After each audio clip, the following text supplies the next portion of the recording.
Hey everybody, 23.2 strategy guide. So a very, very long and uninspiring workout, so you've got to switch into that keep going mentality.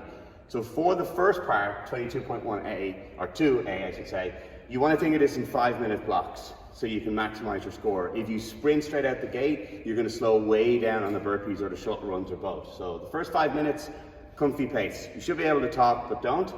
The second 5 minutes, okay pace. You should barely be able to communicate with your judge. And then the third 5 minutes, few with the out of breath emoji. I can't draw emojis. Now remember for a shuttle run that it's down and back counts as one. So down to the 25-meter line and back counts as one, making sure you're clearly past the line to make it easier on your judge. There's no point you're not going to benefit anything from trying to cut the corners on a shuttle run. So down and back on that as well. Now, what you do need for all of this is a lot of back and knee prep, because there's a lot of twisting, a lot of turning. Your back constantly has to lean forward at odd angles. It's not like a straight up deadlift or a kettlebell swing. You're twisting the whole time. Same with the burpee pull up. There's a lot of lower back in that, so that's where all the prep comes into for that. Now, for the push, for the thruster, think of it, it's going to be pretty much like your push press 1 rep max. It's not going to be your front squat that's going to determine it. It's going to be your push press, your overhead strength. So that's what you're going to think is, what would my push press 1 rep max be? Bear in mind you've just done 15 minutes of cardio where you've been pressing out of the burpee the whole time. You'll probably get 3 attempts, one about 60 seconds in, one about 90 seconds after that, and then one right on the buzzer with that as well. And the most important thing you can do is what's called a physiological sigh, because you're going to be very out of breath. Physiological sigh is 2 inhales,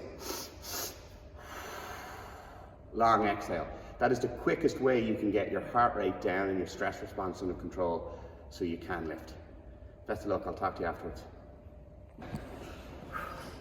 Just done. It's very, very what you'd expect. It's just put the head down, keep moving. Am I drifting out of frame? It's just put the head down, keep moving. Somewhere around 3 or 4 minutes in, you're going to get as out of breath as you're going to. And then it's a question of not stopping on the burpee pull-ups or the shuttle runs. I noticed my shuttle runs got slower. I constantly tapped to my left because apparently humans drift left, and that's what I told myself rather than trying to go right left. I would always find my first 3 or 4 shuttle runs felt weird, and then I'd pick up the pace. I would walk from the halfway mark on the 9 back to catch my breath and go straight into the burpees and not stop during the burpees. I went mixed grip because I find I don't have to think about that with a jump. But that's it, it's just put the head down. At about the 8-minute mark, you're gonna go, oh my God, I'm here forever. Just keep moving, you won't get any worse. Thrusters, I did 80 kilos at the start, felt good.